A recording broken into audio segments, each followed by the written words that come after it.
कुरान और हदीस के खिलाफ है, अल्लाह के अहकामात और मोहम्मद सल्लल्लाहु अलैहि वसल्लम के पैगामात के खिलाफ है, वो चीज़ छोड़ के सब बातें मानो, तो उन्हें एहसास होगा कि आप उनसे और मोहब्बत करते, और आस्ते आस्ते प्यार से जो यकसानियत है उनको बयान करो। वक्त हो सकता है आपको कुछ दिन लगे, कुछ हफ्ते लगे, कुछ साल लगे। आपका काम है जिक्र करना, जैसा मेरा काम है जिक्र करना। हिदायत देता अल्लाह सुब्हानहू व तआला, हिदायत तो अल्लाह देता है, हम सिर्फ जिक्र करते। इसी तरीके से आप दावत दीजिए आपके घर वालों को और बाद में अल्लाह पे छोड़िए। Hope the answers the question.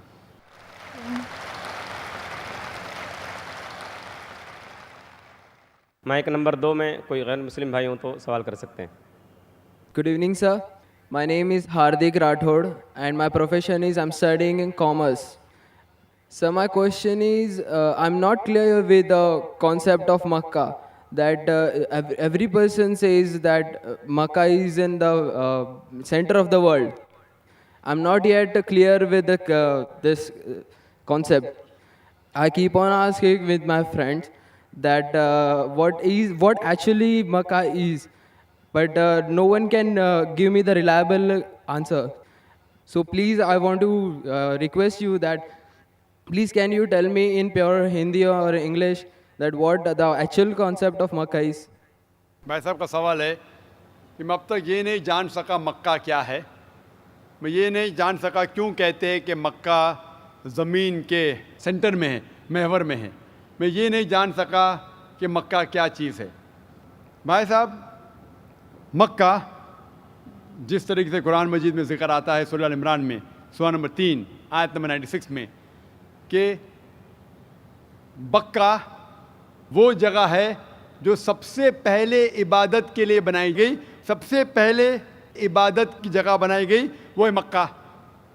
और कुरान मजीद में लिखा है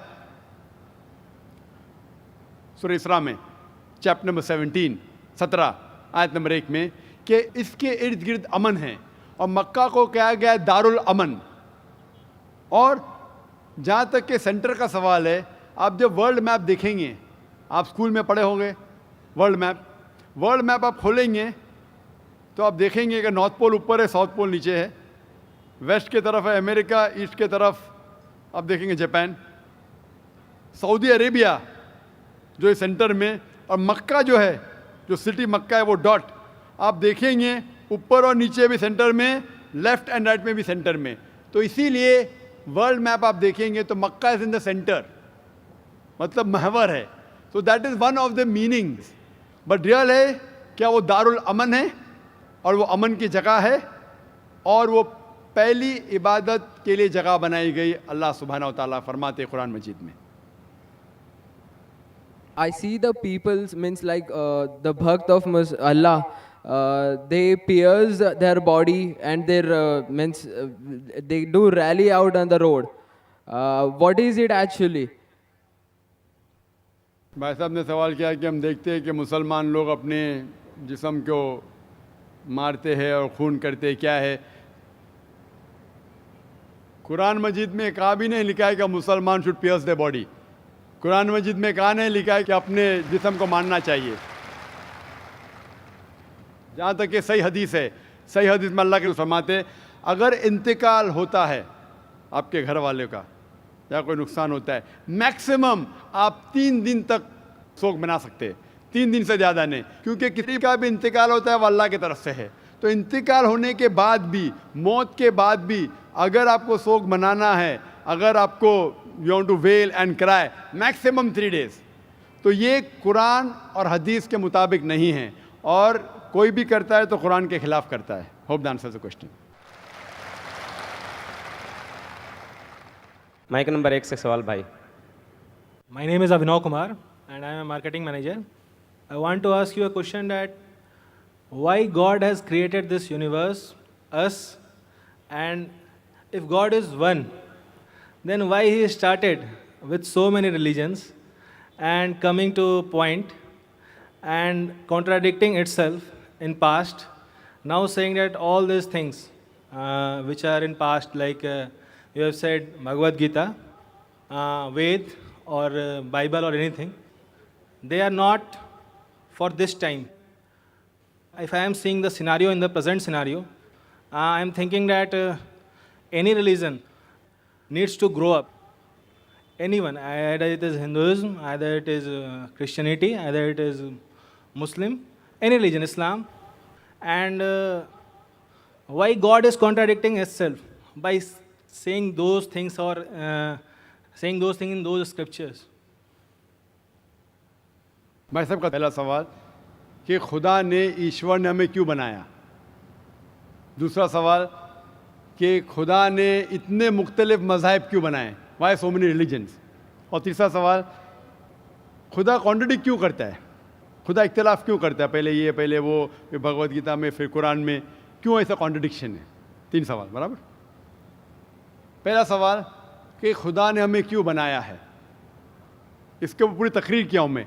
purpose of creation, purpose of creation पूरी तकरीर है मेरी 1.5-2 घंटे की, सवाल जवाब के साथ 3-3.5 घंटे की, वक्त नहीं है, लेकिन मेन पॉइंट कहूँगा।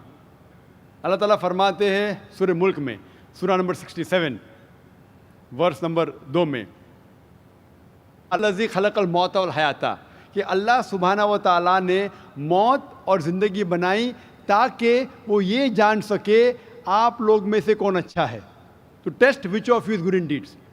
अल्लाह सुब्हाना व तआला के कई मखलूक़ात है, सबसे बेहतरीन मखलूक़ है इंसान। बाकी जितने मखलूक़ात है वो मुस्लिम है, वो ऑलरेडी अल्लाह सुब्हाना व तआला का कहना मानते हैं। अभी जो इंसान हैं उनको इजाज़त दी गई है, फ्री विल दी गई है कि वो अल्लाह की बात माने या ना माने। Almighty God has given us the free will. Free will दिया गया है कि आप चाहो तो अल्लाह की बात मानो, चाहो तो न मानो। ये फ्री विल देने के बाद अल्लाह सुब्हाना व तआला नाजिल किया है कि इस दुनिया का टेस्ट क्या है, द रूल्स एंड रेगुलेशंस। इस दुनिया में इंसान को किस तरीके से जीना, ये लिखा गया कुरान मजीद में। अगर आप अल्लाह के अहकामात के मुताबिक चलते हैं तो आप सफलता पाएंगे और इंशाअल्लाह जन्नत में जाएंगे। अगर अहकामात के मुताबिक नहीं चलेंगे तो आप इस एग्जामिनेशन में फेल होंगे और फिर जन्नत में नहीं जाएंगे, दोज़ख में जाएंगे। So this life is the test for the hereafter. ये ज़िंदगी आखिरत के लिए इम्तिहान है। मैं आपसे पूछूंगा कि आप कॉलेज क्यों जाते, तो आप बोलेंगे ग्रेजुएट बनने के लिए। अब मेडिकल कॉलेज क्यों जाते, तो आप बोलेंगे डॉक्टर बनने के लिए। तो हम ये दुनिया में आए टेस्ट पास करने के लिए, क्योंकि इस दुनिया में आने के पहले सूरह आराफ सूरा नंबर 7 आयत नंबर 172 में लिखा है कि अल्लाह सुब्हाना व तआला ने सारी इंसानियत को, आदम से अब तक सारी इंसानियत को, फ्रॉम द लॉइन्स ऑफ एडम खड़ा किया, पूछा कि कौन है इबादत के लायक, और सब ने कहा सिर्फ एक अल्लाह सुब्हाना व तआला।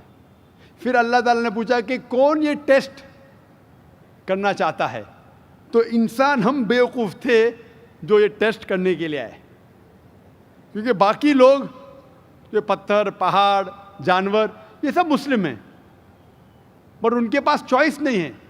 अगर आपके पास चॉइस नहीं है, लाइक फरिश्ते के पास चॉइस नहीं, जो भी अल्लाह कहते वो उनकी बात मानते।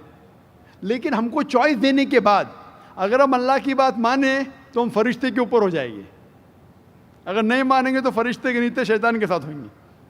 तो हमने बोले नहीं, हमको तो फर्स्ट क्लास फर्स्ट आना है, तो आ गए हम वहाँ पर, हम इस दुनिया में, ठीक है। तो ये टेस्ट है, और इंसान सबसे अच्छी मखलूक है, best creation of almighty God. तो this life is the test for the hereafter. और अल्लाह ताला फरमाते सूरह धारियात में सूरा नंबर 51 आयत नंबर 56, वमा खलक़तुल जिन्ना वल इंसा इल्ला लियअबुदून, कि हमने जिन और इंसान को नहीं बनाया सिर्फ अल्लाह की इबादत करने के लिए, और इबादत के लिए अल्लाह की बात मानना ज़रूरी है। So this life is a test for the hereafter. ये जो ज़िंदगी है आखिरत के लिए हमारे लिए इम्तिहान है। आपका सवाल नंबर 2 कि अल्लाह ने मुख्तलिफ मज़ाहिब क्यों बनाए। अल्लाह ने सिर्फ एक ही मज़हब बनाया है, एक ही दीन, जिसका नाम कुरान में है सूरह अल इमरान सूरा नंबर 3 आयत नंबर 19 में, इन्ना दीन इंदल्लाहिल Islam, the only religion acceptable in the sight of Allah is Islam. सिर्फ एक ही दीन जो अल्लाह के नज़दीक सही है वो इस्लाम। इस्लाम के मानी है अमन, पीस। इस्लाम के मानी है to submit your will to God. खुद अपने ख्वाहिश से अल्लाह के अहकामात के मुताबिक ज़िंदगी को बसर करना। इस्लाम का मतलब ये नहीं कि मोहम्मद सुल्तान जाकिर, इस्लाम मतलब अल्लाह के अहकामात पे अमल करना और अमन हासिल करना। तो जितने पैगंबर आए सिर्फ इस्लाम सिखाए, मज़हब एक ही है लेकिन मज़हब का पैगाम बदला गया। जिस तरीके से जो पहले भाई साहब के सवाल में मैंने जवाब दिया था कि सारे पैगंबर का अहम पैगाम था कि खुदा एक है, सिर्फ उसकी इबादत करो, और आखिरी पैगंबर मोहम्मद सल्लल्लाहु अलैहि वसल्लम में बाकी चीज़ में लिटिल बिट डिफरेंस होगा, but the basic message was the same.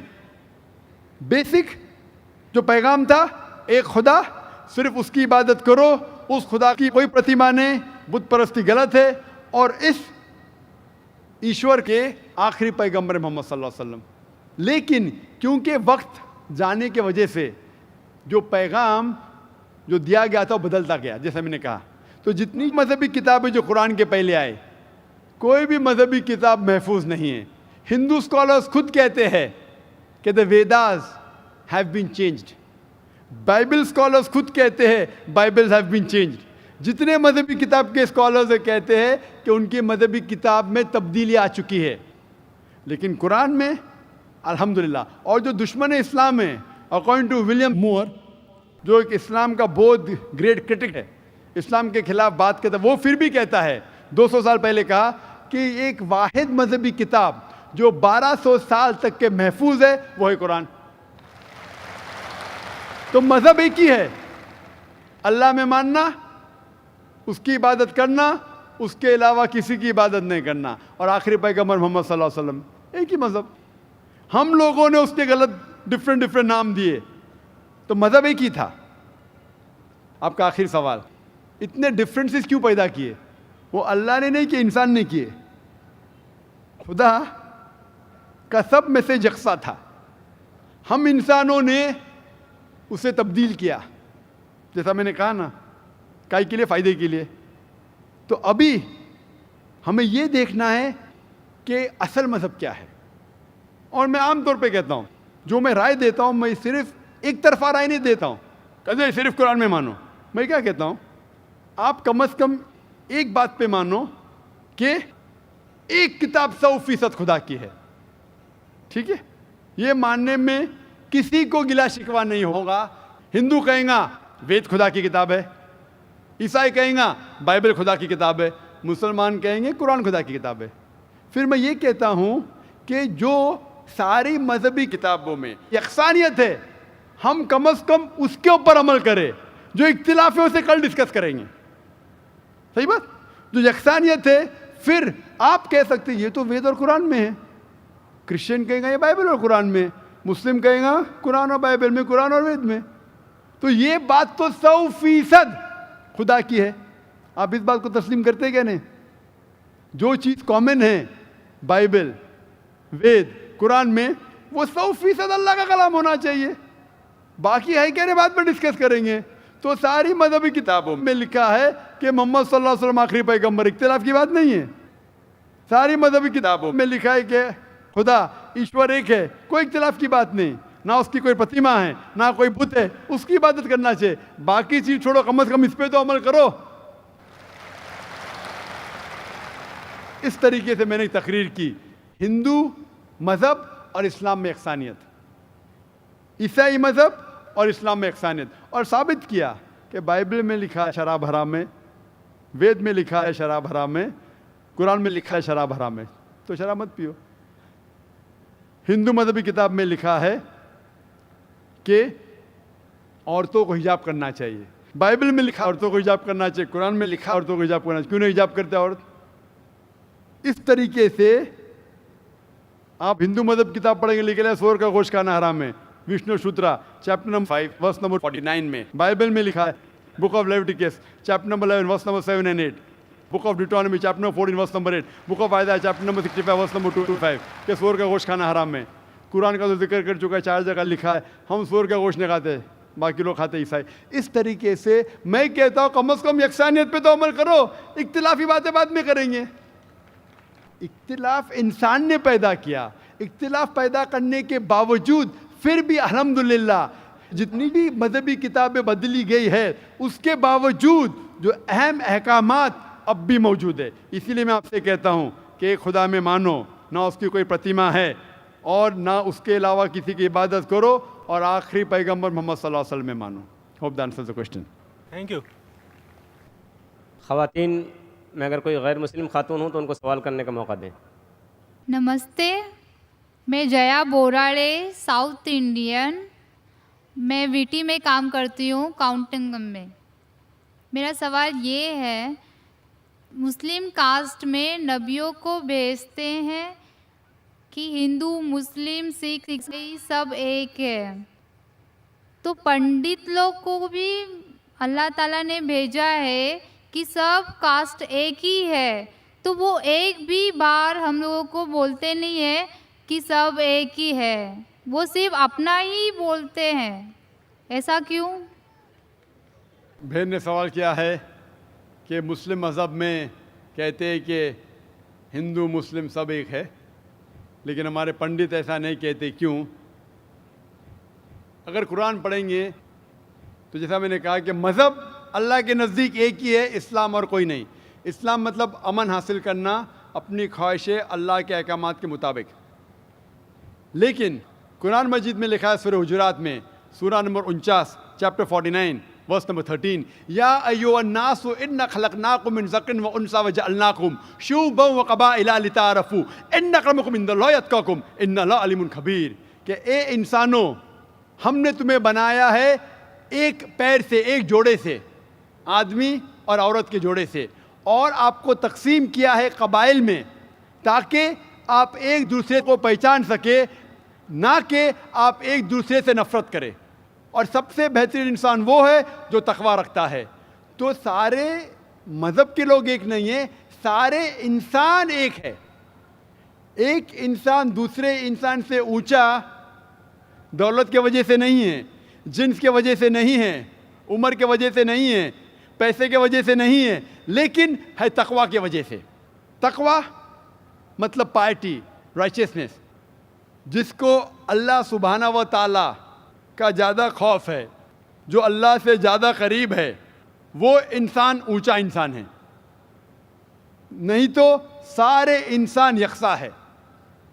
जहाँ तक कि आपने कहा कि पंडित लोग ये क्यों नहीं कहते कि सारे इंसान सेम हैं, क्योंकि जब आप हिंदू मज़हब की किताब पढ़ेंगे, वेद और बाकी किताब, इसमें लिखा है कि खुदा ने अपने सिर से पैदा किया ब्राह्मण कास्ट को, अपने छाती से पैदा किया क्षत्रिय क्लास को। ब्राह्मण मतलब लर्नेड कास्ट, विद्वान क्लास। क्षत्रिय मतलब वॉरियर कास्ट, सोल्जर्स। और अपने थाई से, अपने जांग से या अपने पेट से पैदा किया वैश्य, बिजनेस क्लास। और अपने फीट से, पैर से पैदा किया शूद्रा। और ये कास्ट सिस्टम जो लिखा है, आप देखेंगे मनुस्मृति में है, वेद में है, ये इसमें मानता नहीं हर हिंदू। क्यों? क्योंकि ये इंसानियत को तकसीम करता है।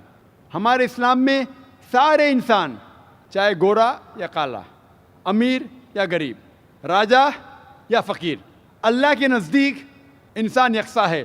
ऊंचा तब होता है जब तकवा ज़्यादा है तो और अच्छा इंसान है। तो हम मानते हैं कि पैसे से या रंग से या जात पात से इंसान जन्नत में नहीं जा सकता है। इसके बारे में और अगर आप चाहते हैं तो आप मेरी तकरीर सुनो, हिंदू मज़हब और इस्लाम में यकसानियत, और इसके बारे में और डिटेल्स में कहा regarding caste system. Hope the answer the question sister. Mic number 2 से कोई सवाल हो भाई। अस्सलाम वालेकुम जाकिर भाई, I am Joseph Fernandes working in a call centre. मेरा सवाल आपसे ये है कि मुझे कई दोस्त मिले जिनमें से कुछ शिया है और कुछ सुन्नी। जैसे आपने कुछ देर पहले बताया कि जो इंसान मानता है कि अल्लाह एक है और मोहम्मद अलैहिस्सलाम आखिरी पैगंबर हैं, तो मैं मानता हूँ इस बात को। तो अगर मैं ये कहूँ कि मैं मुसलमान हूँ तो ये झूठ नहीं है। लेकिन मुसलमान बनने के बाद एक नमाज़ पढ़ना बहुत ज़रूरी होता है, और कुछ तरीके हैं जो दोनों ही दोस्तों ने मुझे बताए, लेकिन उनके तरीके अलग अलग हैं। तो मुझे ये समझ में नहीं आया कि किसका तरीका मैं अपनाऊं, क्योंकि दोनों ही अपने तरीकों को सही समझते हैं। भाई साहब ने सवाल किया कि अगर अल्लाह एक है उसमें मानना है और मोहम्मद सल्लल्लाहु अलैहि वसल्लम पैगम्बर है तो मैं मानता हूँ, तो उस तरीके से मुसलमान हूँ मैं। लेकिन मेरे दो दोस्त, एक शिया एक सुन्नी, और मुसलमान बनने के लिए नमाज़ पढ़ना ज़रूरी है, तो किस तरीके से नमाज़ पढ़ूँ? भाई साहब, आप कहते हैं कि अल्लाह एक है, आप मानते हैं कि अल्लाह के पैगम्बर मोहम्मद सल्लल्लाहु अलैहि वसल्लम आखिरी पैगम्बर है, तो आपने कहा कि किस तरीके से नमाज़ पढ़ूँ? ये शिया सुन्नी जो आपने पूछा, आप जब कुरान पढ़ेंगे, कुरान में ना शिया है ना सुन्नी है, कुरान में ना शिया है ना सुन्नी है।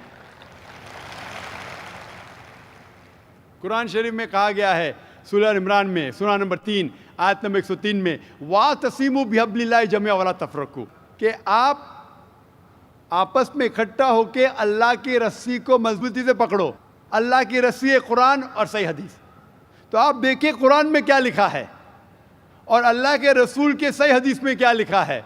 तो जो भी आपसे कुछ कहता है, अगर कुरान और सही हदीस के मुताबिक है, आप उसकी बात मानो।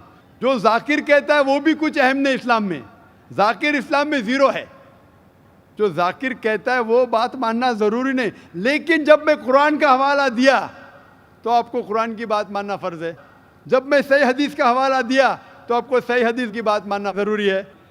तो इसीलिए कोई भी शख्स कुछ कहता है, अगर इख्तिलाफ है उसमें, तो फिर से रुजू हो जाओ कुरान और हदीस के पास, क्योंकि कुरान में लिखा है सूरह निसा में, सूरह नंबर 4 आयत नंबर 59 में, वर्स नंबर 59 में, अतिउल्लाह वाति रसूल, अल्लाह की इताअत करो, अल्लाह की बात मानो और अल्लाह के रसूल की बात मानो। और वो लोग those who have been charged with authority, जो उलुल अम्र है, वो लोग जो आपके अमीर है।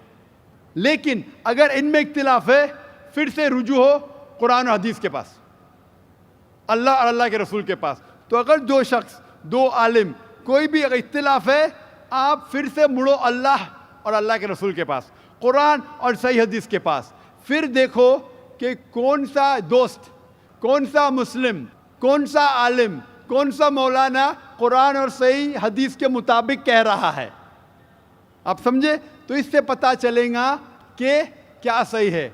आप बोलते हैं कि नमाज पढ़ने के तरीके में इख्तिलाफ है, शुरू में कम से कम जो यकसा है वो तो शुरू करो। इख्तिलाफ वो थोड़ा है, नमाज के तरीके में इख्तिलाफ वो थोड़ा है, जो यकसा है वो तो शुरू करो।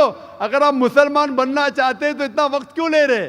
खाली नाम के मुसलमान होना ज़रूरी नहीं है, वो कोई फ़ायदा नहीं। अमली तौर पे मानो कि अल्लाह एक है, उसकी इबादत करो और आखिरी रसूल मोहम्मद सल्लल्लाहु अलैहि वसल्लम पे ईमान लाओ।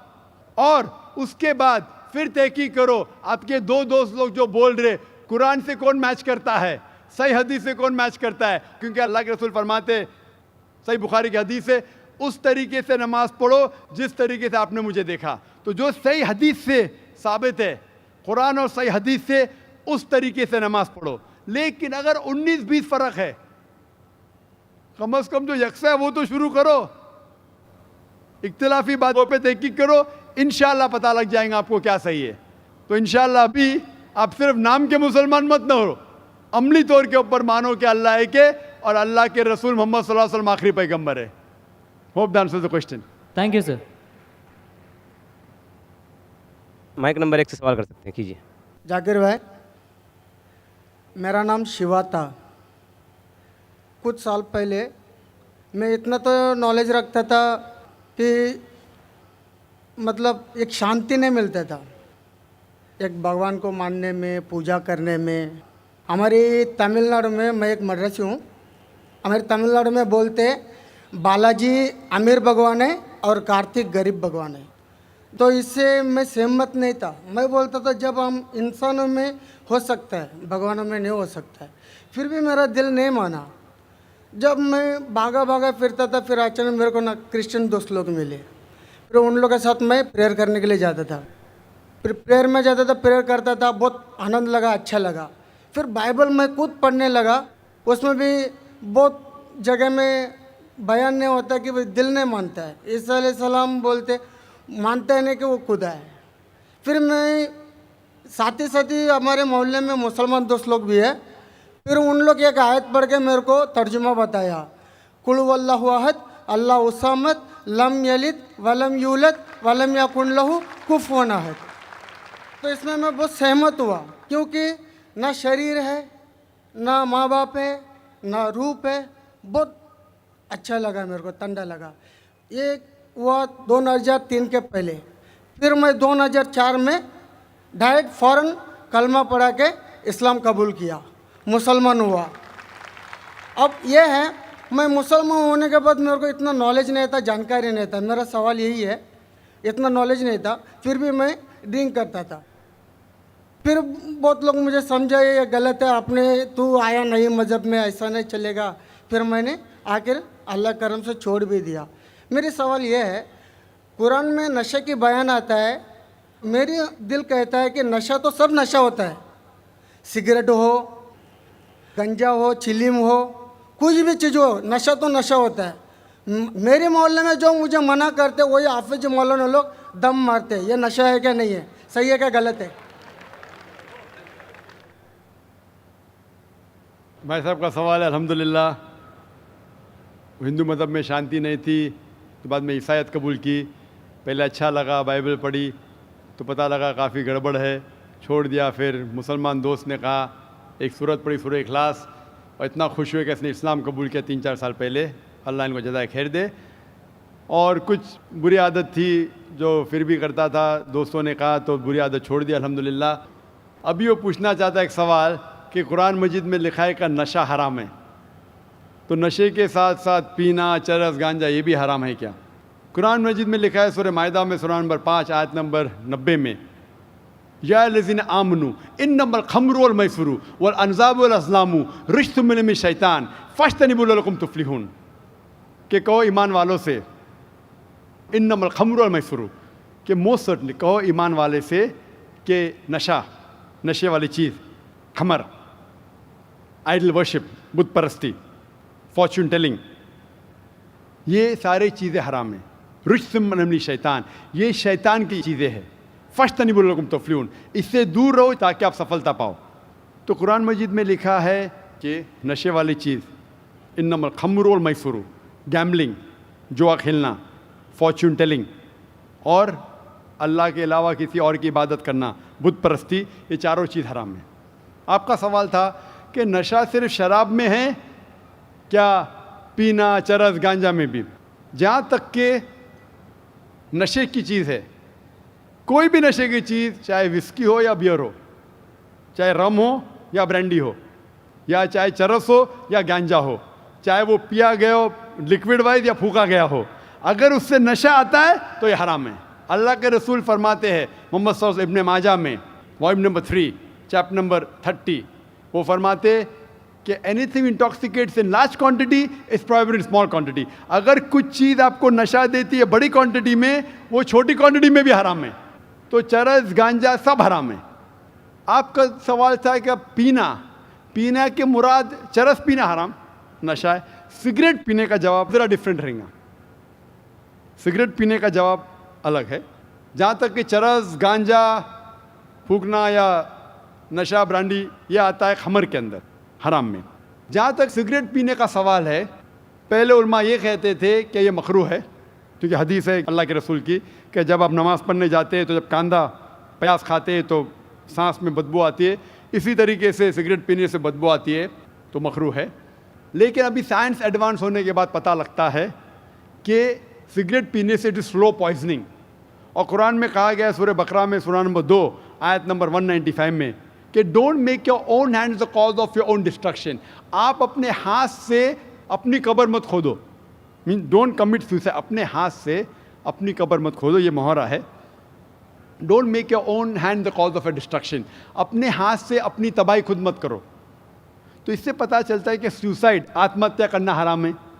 आज साइंस बढ़ने के बाद, तरक्की करने के बाद पता चला कि after alcohol the second most damaging to health it is cigarette smoking, it is smoking, tobacco in any form. और WHO के मुताबिक हर साल 40 लाख लोग सिर्फ मरते हैं सिगरेट स्मोकिंग से। तंबाकू से 40 लाख। और इसकी कई बीमारियां हैं, आप में तकरीर सुन सकते हैं, डाइटरी लॉज ऑफ इस्लाम। इसीलिए 400 से ज़्यादा फतवे हैं मिस्र में, सऊदी अरेबिया में, कई उलमा के जो कहते हैं कि सिगरेट पीना स्लो पॉइजनिंग, इसीलिए हराम है। तो नए फतवे, सिगरेट पीना भी हराम है और नशे की हालत के अंदर ब्रांडी, वाइन, एवरीथिंग, चरस, गांजा तो बेशक हराम है। Hope that answers the question. ख़वातीन में अगर कोई गैर मुस्लिम खातून हो तो सवाल कर सकती हैं। My name is Gayatri and I am a student। मेरा सवाल ये है कि मेरी सहेली ने कहा था मुझे जो कुरान में दिया है वो सब सही है और मैं ये मानती हूँ और सारे मज़हब को मानती हूँ मैं। लेकिन मेरा सवाल ये है, मेरी सहेली ने कहा था जो हम लोग हिंदू में भगवान को पूजा करते हैं, जो हम लोग मूर्ति को पूजा करते हैं जो पत्थर का बना हुआ रहता है, लेकिन मेरी सहेली कहती है वो पत्थर है जो तुम्हें कुछ नहीं देगा, भले तुम कितना भी मांगो वो तुम्हें कुछ नहीं देगा। इसलिए तुम है ना हमारे जो कुरान शरीफ है तुम पढ़ो उससे और तुम्हें अच्छा लगेगा। और मैंने कहा कि बचपन से हमारे पेरेंट्स ने जो सिखाया, जो उन्होंने सिखाया भगवान है, हर एक मज़हब में हर एक पेरेंट्स अपने बच्चों को सिखाते हैं कि जो भी मज़हब है उनके बारे में जानकारी देते हैं, भले हमारे गुरु भी देते हैं, लेकिन जो बच्चे हैं अपने पेरेंट्स को और अपने गुरु को ही फॉलो करते हैं। मैंने भी ऐसे ही किया, लेकिन मेरी सहेली कहती है कि वो गलत है, तुम अपनी पत्थर को कुछ भी मांगो वो कुछ नहीं देगा, हम अल्लाह को एक मांगेंगे तो वो हमें सब कुछ देते हैं। बहन का सवाल है कि वो हिंदू है, बुत परस्ती करती है, उसकी मुस्लिम सहेली ने कहा कि बुत परस्ती मत करो, गलत है, एक भगवान में मानो, एक खुदा में मानो। लेकिन ये बहन कह रही है कि मैं मेरी वालदा की बात मानूँ, वालदेन की बात मानूँ या गुरु की बात मानूँ, क्या सहेली की बात मानूँ? बहन, सबसे बड़ा गुरु है ईश्वर, सबसे बड़ा गुरु है अल्लाह। आप ना सहेली की बात मानो, ना वालदेन की बात मानो, ईश्वर की बात मानो। ईश्वर क्या कहता है, भगवान क्या कहता है, और इसके लिए जो कुरान क्या कहता है, अगर उस चीज़ को आपको नहीं मानना है तो इंशाअल्लाह अगले शनिचर आओ, मेरी तकरीर है खुदा का तसव्वुर मुख्तलिफ मज़ाहिब में, और ये तकरीर में मैं साबित करूँगा आपके किताब से, हिंदू मजहबी किताब से, कि हिंदू मजहबी किताब में भी लिखा है कि खुदा एक है, उस खुदा की कोई प्रतिमा नहीं है और बुत परस्ती हराम है। इंशाअल्लाह आप अगले शनिचर आइए 22 तारीख को, इंशाअल्लाह तकरीर के बाद आप फिर से सवाल नहीं दोहराएंगी। आपके किताब के हिसाब से आपको एक खुदा को मानना है, एक ईश्वर को मानना है और सिर्फ उसकी इबादत करना है, और बुत परस्ती हराम है। अगले शनिचर 22 सैटरडे इंशाअल्लाह आप आना sister. Thank you. Mic number 2 में अगर कोई गैर मुस्लिम भाई हो तो सवाल कर सकते हैं। अस्सलाम वालेकुम डॉक्टर जाकिर नगरी, मेरा नाम अब्दुल्ला है। पिछले रमज़ान में अल्लाह ताला ने मेरे को हिदायत दी और मैंने कलमा पढ़ा। मेरा सवाल है ये है कि इस्लाम में जो कोई आत्महत्या करेगा तो उसको अल्लाह ताला क़यामत के दिन क्या सज़ा देगा? भाई साहब ने पूछा कि जो इंसान आत्महत्या करता है क़यामत में क्या सज़ा। आत्महत्या करना हराम है, और जिस तरीके से वो आत्महत्या करेगा, सही हदीस में आता है, उसी तरीके से उसको सज़ा मिलते जाएंगी क़यामत के अंदर। तो इसलिए आत्महत्या करना हराम है। ये ज़िंदगी अल्लाह सुब्हानहू व तआला ने हमें दी है और हमें जीना चाहिए अल्लाह और अल्लाह के रसूल के अहकामात के हिसाब से। अगर नहीं करेंगे तो आप आखिरत में सफलता नहीं पाएंगे। वाखिर दावाना अल्हम्दुलिल्लाह रब्बिल आलमीन। जज़ाकल्लाह। आप तमाम हज़रात ने संजीदगी का मुज़ाहरा किया और आखिर तक हमारा साथ दिया, प्रोग्राम को कामयाब बनाया। हम आप तमाम हज़रात के शुक्रिया के साथ इस नशिस्त के अख्ताम का ऐलान करते हैं। सुब्हानक अल्लाहुम्मा व बिहम्दिका अशहदु अल्ला इलाहा इल्ला अंता अस्तगफिरुका व अतूबु इलैक।